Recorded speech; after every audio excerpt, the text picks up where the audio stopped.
हर महादेव।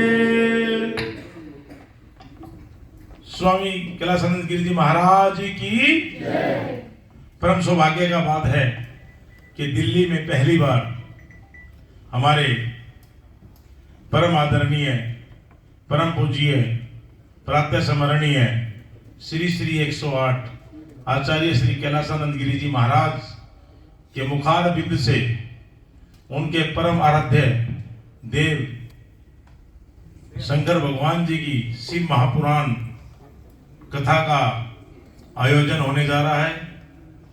उसी के उपलक्ष्य में आज हमने आप सभी को यहाँ पर आमंत्रित किया है ताकि महाराज श्री के शब्दों के माध्यम से आप सबको आशीर्वाद भी मिले और आने वाला जो कार्यक्रम है उसके बारे में महाराज जी आप सभी से चर्चा करें और एक दिव्य और भक्ति में दिल्ली दिखाई दे आने वाली 16 तारीख से लेकर 23 तारीख तक। जहां पर भी हम देखें वहीं पर आशीर्वाद दिल्ली को मिले। दिल्ली हमारी, जैसा कि कहते हैं कि यहाँ पर वातावरण प्रदूषण से मुक्ति मिले, दिल्ली हमारी हरी भरी हो, दिल्ली हमारी स्वच्छ हो और दिल्ली भक्ति में हो।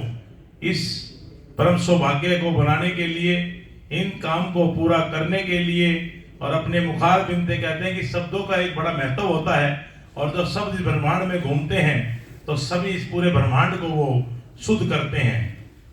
परम आदरणीय स्वामी जी का आदेश के अनुसार डेली दिल्ली की धरा के ऊपर 12 पार्थिव ज्योतिर्लिंग का एक बहुत बड़ा रुद्राभिषेक होगा।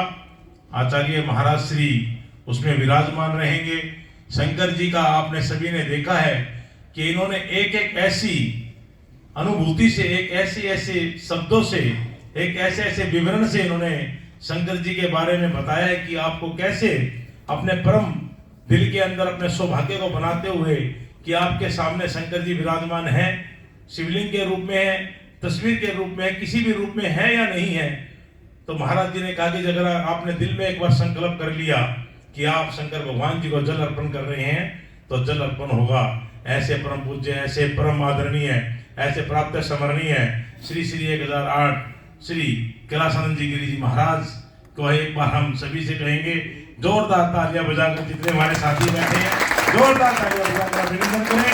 और इस धरा के ऊपर हम निवेदन करेंगे गुरु जी से कि आज अपने मुखारबिंद से आप सभी को संबोधन दें और उसके बाद आने वाले समय में आप दिल्ली के अंदर आपका निवास रहेगा। दिल्ली एक हरिद्वार से भी पावन नगरी दिखाई देगी, क्योंकि जब संतों का जहां पर भी आशीर्वाद मिलता है तो जमीन का और धरती का और धरा का सौभाग्य बढ़ जाता है। तो परम आदरणीय मैं निवेदन करूंगा परम आदरणीय हमारे श्री श्री 1008 आचार्य श्री कैलासानंद गिरि जी महाराज से कि आप इस कथा के बारे में कि किस तरह लोग इसको सुने, समझें और देखें और इसका श्रवणपान करें, उनको कैसे इनको आनंद मिलेगा, इसके बारे में विस्तार से आप बताएं और ताकि सभी उसके बाद अपने अपने काम में लगे। बहुत विशाल तरीके से ये लगभग 70,000 स्क्वायर फीट के अंदर टेंट लग रहा है। इसके अंदर बैठने की व्यवस्था रहेगी। सब बहुत बढ़िया तरीके से महाराज श्री के निर्देशानुसार, इनके आदेशानुसार हम सभी काम करने की कोशिश कर रहे हैं। लेकिन फिर भी बच्चे हैं और बच्चे समझ के यदि कोई हमारे से भूल होती है, गलती होती है, आज कार्यक्रम का शुभारंभ है, पहले ही हम गुरु जी से, महाराज श्री से और पूरी इनकी टीम से हाथ जोड़ के क्षमा मांगते हैं कि बच्चा समझ के हमें माफ करता रहे और आगे ऐसे आगे हमें हमारे मार्ग दिखाते रहे। हम कोशिश करेंगे जो महाराज श्री हमें मार्ग दिखाएंगे हम उसमें अच्छी तरह से चलने की कोशिश करें। अब मैं निवेदन करूंगा महाराज श्री से कि आप अपने मुखारबिंद से सभी को इस कार्यक्रम के बारे में बताएं।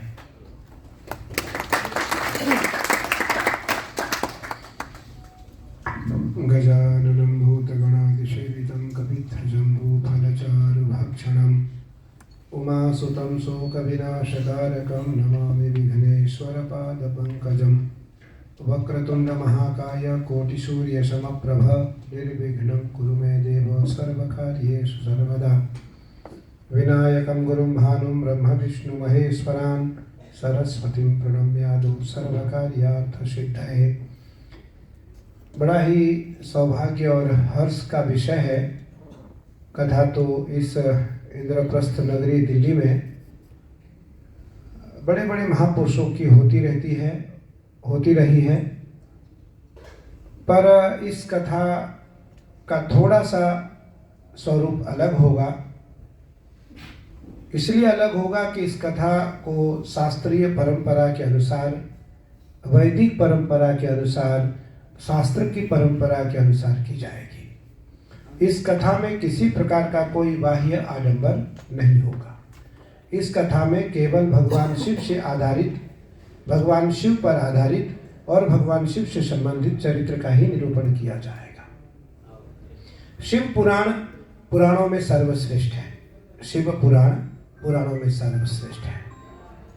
पाप, ताप और संताप तीनों का दमन करने की सामर्थ्य शिव पुराण में है। शिव पुराण को सुनने वाला प्राणी, शिव पुराण को सुनाने वाला प्राणी और शिव पुराण को कराने वाला प्राणी, शिव पुराण में सम्मिलित होने वाला प्राणी चारों प्रकार के पापों से मुक्त हो जाता है। पहला विषय, बड़े से बड़े महापातकी शिव कथा के कारण मुक्त हो गए। बहुत प्रमाण है शिव पुराण में, बहुत प्रमाण है। काशी वास निवासी च काल भैरव पूजनम कोटि कन्या महादानम एक बिल्वम शिवार्पणम। कहा गया है कि एक बिलपत्र भगवान शिव को यदि कोई मन से श्रद्धा से अर्पित करता है तो 1 करोड़ कन्यादान का उसे फल प्राप्त होता है। त्रिदलम त्रिगुणाकारम त्रिनेत्रम च त्रयायुधम त्रिजन्म पाप संहारम एक बिल्वम शिवार्पणम। दर्शनम बिल्वपत्रस्य स्पर्शनम पापनाशनम अघोर पाप संहारम एक बिल्वम शिवार्पणम।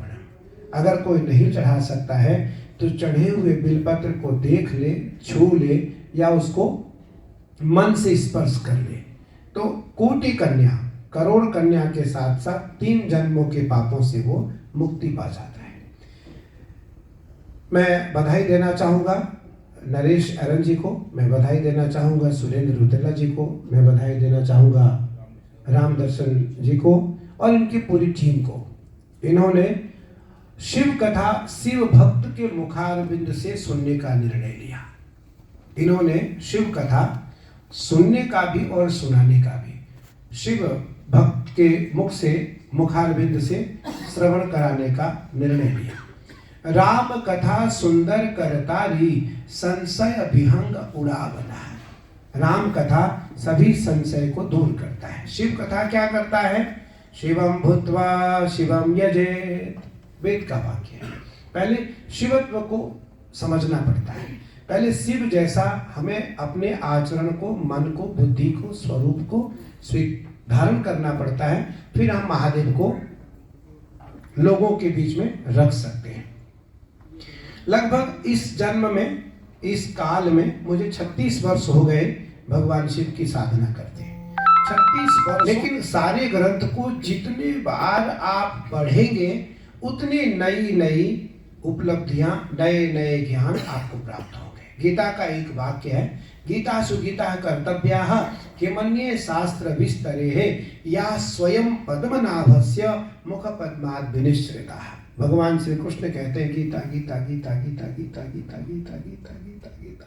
गीता का रट करने वाला अंत में त्यागी बनता है। गीता का स्वरूप त्याग है। जैसे वाल्मीकि जी ने उल्टा नाम जपत जग जाना, वाल्मीकि भय ब्रह्म समाना। मरा मरा मरा मरा मरा मरा मरा मरा मरा मरा मरा मरा मरा जपा तो व्याकरण की दृष्टि से राम बन गया। उसी प्रकार इस शिव पुराण की कथा से हजारों हजार महापात की तरे नरेश जी, सुरेंद्र जी और दर्शन जी, इनकी पूरी टीम आई मेरे पास। तो मैंने कहा देखो, कथा तो मेरा स्वभाव है, क्योंकि भगवान शिव ने जब राम की कथा रची गई, लिखी गई सबसे पहले महादेव के द्वारा, तो महादेव ने अपने हृदय में रखा। रचि महेश निज मानस राखा, पाई सुसमय शिवासन भाखा। भगवान शिव ने सबसे पहले अपने हृदय में रामचरित्र को रखा। और ये कथा जाति पंथ परंपरा से ऊपर उठ करके इसलिए है कि इस कथा के भगवान शिव के अनुयायी करोड़ों करोड़ लोग हैं, करोड़ों करोड़। और मैं जब पहली बार महादेव की साधना शुरू किया तो 10 लोग हमारी साधना को देखते थे। आज हमारे पास कोई आईटी टीम नहीं है, कोई किसी प्रकार की कोई हमने आईटी टीम हायर नहीं किया है, लेकिन उसके बाद भी हमारे शिवोपासना को 200 करोड़ लोगों ने पिछले साल की उपासना को अब तक देखा है। 200 करोड़। इस बार की उपासना को भी लगभग 160-70 करोड़ लोगों ने अब तक देखा है। क्यों देखा? क्योंकि उन्होंने लाइव देखा कि भारत का एक साधु 18 घंटे 19 घंटे एक आसन से कैसे बैठ सकता है। तो भगवान कृष्ण गीता में कहते हैं स्वस्व धर्म स्वस्व कर्म निरतिम स सिद्धिम जायते नरः। जो अपने अपने कामों पर निरत रहता है, अर्थात अपने काम को ध्यान से करता है, उसके कार्य सिद्ध हो जाते हैं। कार्य सिद्धि करने की सामर्थ्य गणपति में है, ज्ञान देने की सामर्थ्य भगवान शिव में है, स्वर देने की सामर्थ्य माँ भगवती सरस्वती में है। ननाद ढक्काम, एक शंकर जी ने एक बार ऐसे विनोद में, क्योंकि यहाँ तो प्रेस है, ये कथा का उद्घाटन, नरेश जी ने बहुत अच्छी बात कही कि कथा का उद्घाटन ऐसा मान लिया जाए आज, तो इसलिए मैं थोड़ा सा प्रवचनात्मक रूप से इस कथा को लेकर के आपके बीच में प्रस्तुत किया। नृत्तावसाने नटराज राजौ ननाद ढक्काम नव पंच बारम उद्धर्तु कामा सनकादि सिद्धान एतद् विमर्शे शिव सूत्र जालम। 9 और 5 14। भगवान शिव ने 14 बार डमरू बजाई तो 14 सूत्र निकला व्याकरण का, जो हम सबों का शब्दकोश बना, सारे शब्दों का, सारी भाषाओं का मूल जननी बना। वो शब्द है आयुन रिलिक अयोच हाइबरट नणियम गणनम जबय जब गणदस कप जटतौ जटतौ कपय ससर हल, ये 14 सूत्र निकले। 14 सूत्र निकले। जब मैं प्रथमा में या गुरुकुल में प्रवेश किया तब ये लघु सिद्धांत कौमुदी के माध्यम से पढ़ाया जाता था, और उसी के माध्यम से ये सारे शब्दकोश तैयार हुए। शब्द के उद्गम करता भगवान शिव है। शिव पुराण की रचना भगवान शिव ने स्वयं की। शिव ने शिव पुराण की रचना स्वयं की। स्वयं इसलिए किया, महादेव ने कहा कि शिव पुराण की रचना के बाद मुझे अपार शांति मिलेगी। और महादेव ने कहा जो पाप ताप और संताप अर्थात धर्म अर्थ काम और मोक्ष चारों को प्राप्त करना चाहते हैं, वो केवल शिव कथा श्रवण करें, शिव पुराण का श्रवण करें, उन्हें चारों मिल जाएगा। सबसे पहले धर्म के प्रति रुचि हो जाएगी। धर्म अर्थ, महादेव कहते हैं मैं तो औढ़रदानी हूँ, मैं देखता नहीं, ज्ञान और अज्ञान भी नहीं देखता, मैं तो एक लोटा जल देखता हूँ। जो गंगा जल आन चढ़ावा, जो एक लोटा गंगा जल मुझे ला करके अर्पित कर देता है, मैं उसको कुबेर से कहता हूँ इसको मेरे जैसा नहीं अपने जैसा बना दो।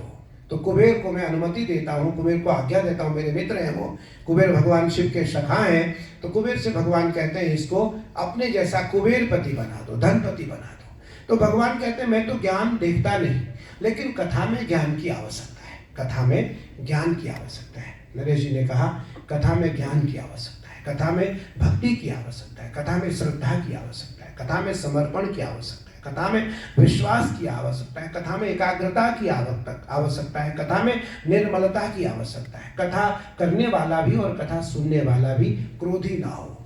न क्रोधात् भविष्यति न याचतुम न मया ज्ञाता।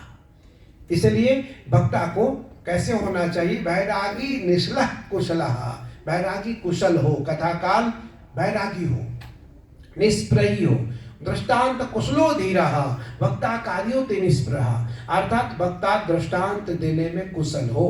बाजार का कोई दृष्टांत न लाए, दुकान का कोई दृष्टांत न लाए, हंसी मजाक का विनोद का कोई दृष्टांत न लाए। जो कथा के अंतर्गत दृष्टांत है उसी दृष्टांत को भक्तों के बीच में परोसे और उसको स्वीकार कराए। इसलिए भागवतानुप्रोक्तम, भगवान कहते हैं भागवत और शिव पुराण कृष्ण से शिव से उत्प्रोत है। रामायणम, रामायणम अर्थात राम जहां अयन करते हैं, राम जिस घर में भ्रमण करते हैं वो राम का घर है। तो शिवायतनम, शिव का जो घर है, शिव जिस घर में रमण करते हैं वो शिव पुराण है, वो शिव पुराण है। शिव पुराण कोई साधारण ग्रंथ नहीं है। शिव पुराण में 24,000 श्लोक है, 7 संहिताएं हैं।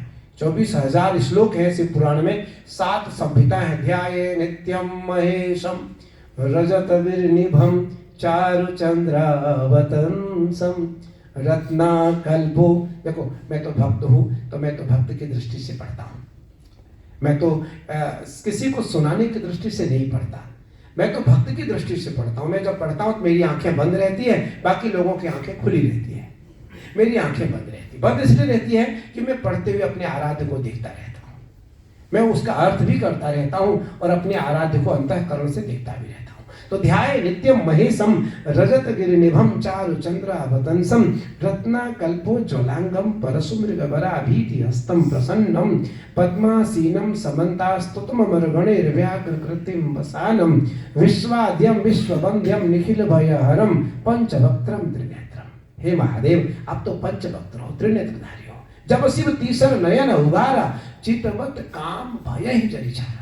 भगवान शिव का जब तीसरा नेत्र खुलता है तो कामदेव जल के राख हो जाते हैं। भगवान कहते हैं मैं काम विजयी हूं। इसलिए शिव का उपासना करने वाले, शिव का चिंतन करने वाले तो आपको सरल मिलेगा। उनके उसके अंदर जो शिव भक्त होगा, मैं तो बहुत छोटा सा उपासक हूँ, कई जन्मों से लगा हुआ हूँ, इस जन्म में 36 वर्ष हो गए, 49 साल की उम्र में 36 वर्ष हो गए महादेव की सेवा करते, पर अभी तक मुझे महादेव कभी एक क्षण के लिए भी प्राप्त नहीं हुए। और मुझे लगता है अभी मुझे 100 बार और आना होगा। हम कम से कम 100 बार महादेव और मुझे जन्म देंगे, अपनी सेवा में लगा करके रखेंगे, तब कहीं जाकर महादेव एक क्षण के लिए मुझे आत्मदर्शन कराएंगे। महादेव कहते हैं 2 प्रकार के सन्यासी होते हैं, एक मुमुक्षु मार्ग होते हैं अर्थात सेवा मार्गी होते हैं, और एक मोक्ष मार्गी होते हैं। सन्यासी मोक्ष मार्गी होता है। मैं तो सन्यासी हूँ, परंपरा का आचार्य हूँ, परंपरा का आचार्य हूँ, तो मोक्ष मार्गी हूँ। लेकिन मैं मोक्ष मार्गी नहीं हूँ, मैं सेवा मार्गी हूँ। मैं तो बार बार जन्म लेना चाहता हूँ और महादेव की सेवा करना चाहता हूँ, महादेव की सेवा करना चाहता हूँ। तो इस दिल्ली प्रांत के जो लोग हैं, दिल्ली के जो वासी हैं, मुझे लगता है उनके लिए बहुत ही महत्वपूर्ण दिन है। 16 तारीख से 23 तारीख तक बहुत ही महत्वपूर्ण दिन है। और संपूर्ण शास्त्रीय परंपरा से पहली बार, क्योंकि आप यहाँ भारत के सभी श्रेष्ठ इलेक्ट्रॉनिक मीडिया, प्रिंट मीडिया के बड़े लोग बैठे हैं, मुझे लगता है आपने खूब कथा सुना, देखा, दिखाया, समझाया, समझा। ये एक थोड़ी सी अलग कथा इसलिए होगी, इस कथा में वक्ता और श्रोता दोनों शास्त्रीय परंपरा से कथा को कहेंगे और कथा को सुनेंगे, कथा को श्रवण कराएंगे और कथा को श्रवण करेंगे। क्योंकि सबसे पहले वक्ता कार्यो तिनिष्प्रिय, सबसे पहले वक्ता के ऊपर निर्भर रहता है कि वो कैसा है, वो सदाचारी है, स्वधर्मी है, सनातनी है, भक्त है या नहीं, उसके अंतःकरण में भक्ति है या नहीं, उसके अंतःकरण में ज्ञान, क्योंकि ज्ञान भी जरूरी है।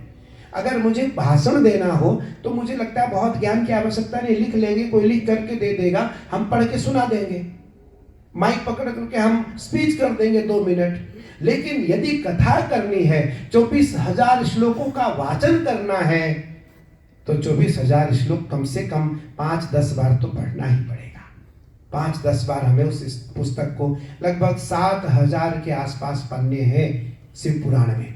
इतना बड़ा ग्रंथ हमारे देश में दूसरा और कोई नहीं है। इतना महत्वपूर्ण ग्रंथ, पता नहीं नरेश जी, सुरेंद्र जी और इनकी पूरी टीम को कैसे मन में आया कि मुझे शिव कथा ही सुननी है। तो शिव कथा क्योंकि सबसे महत्वपूर्ण कथा है, सबसे कठिन कथा है और सबसे उत्तम फलदायी कथा है। और ये 7 दिन तक कथा चलने वाली है, 7 दिन तक रुद्राभिषेक चलने वाला है, नित्य 12 ज्योतिर्लिंगों की स्थापना होगी। पार्थिव पूजन का महत्व है कलयुग में।